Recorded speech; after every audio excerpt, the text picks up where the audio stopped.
Can you guys hear me okay? Gotcha, Stacy. Yep. Thank you. Ben Volan, can you hear us?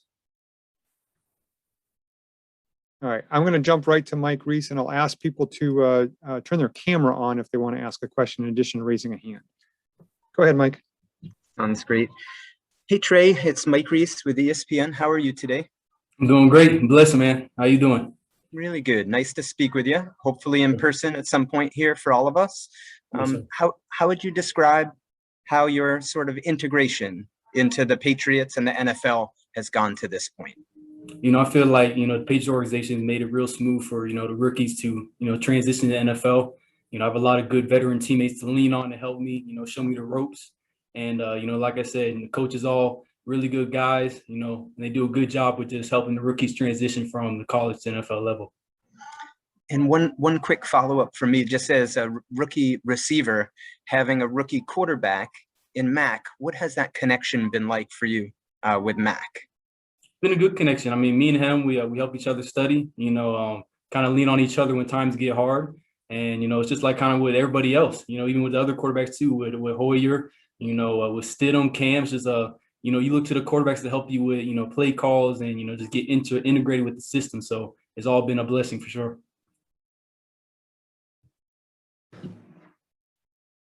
Next question, I'm going to go Bob Sosi, followed by Levin Reed. Thanks, Stacy. Trey, in terms of the volume of the information, working with Mac and the other guys on that playbook, were you overloaded at first, or have you been able to keep up to speed? I mean, what's it been like just to go through this process? Yeah, well, I'll tell you, it's definitely different in college. You know, I'll tell you than that. You know, more complex, but, you know, like I said, just with the teammates, you know, the coaches I have, the veterans, you know, Mac, Cam, Stidham, I feel like they've done a really good job with helping me, you know, always stay, you know, catch up to speed. Because one of the biggest things they always say, man, you know, you don't want to get left behind. So, you know, I got to stay ahead. And the coach is doing a good job just, you know, pushing me and just getting all the knowledge I can. Have you sensed a carryover on the field to your work? Or, you know, guys talk about the game slowing down, and I know you're in the very infancy of your career, but have you noticed each day that maybe things are coming, if not easier to you, then in a less difficult way, and that you're moving better each day, that the game is slowing down for you better each day? Yeah, so I feel like the biggest thing for me, you know, coming from day one where I am now is just being comfortable. You know, when the first week when I got out there for minicamp, you know, my head was kind of spinning, you know, the play calls, you know, how fast the game was. And of course, when OTAs came, it just got faster. So, you know, for me, it's a challenge for me every day just to be the best version of myself, to, you know, help my team, help slow the game down, and just do a little bit, you know, less thinking and more, you know, playing. So. Appreciate it, Trey. Thank you. Yes, sir. Next question, Levin Reed, followed by Alex Barth. Thank you, Trey, for doing this, and hopefully we get to talk to you in person soon. How important is it for you to be comfortable with the uncomfortable? Like, if you can't feel nervous about feeling uncomfortable when you're learning a new thing and you're swimming around. How important is it for you to say, well, this is what it's supposed to be, I'm a rookie? It's huge. I mean, that's everything. You know, I feel like a lot of good things happen when you become comfortable in uncomfortable situations. You know, you learn a lot about yourself. You know, you learn new things. You get better as a person, as a player. So, you know, like I said, you know, it's just a challenge for me every day, day in and day out, to become comfortable with the playbook, become comfortable with, you know, my routine, you know, get closer with my teammates to help push them, and, you know, they could push me as well. So, you know, that's everything.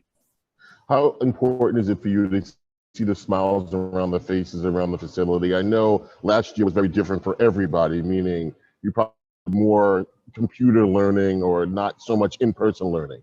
How important is it to have this in-person learning and then be able to look at people's faces to understand what's going on?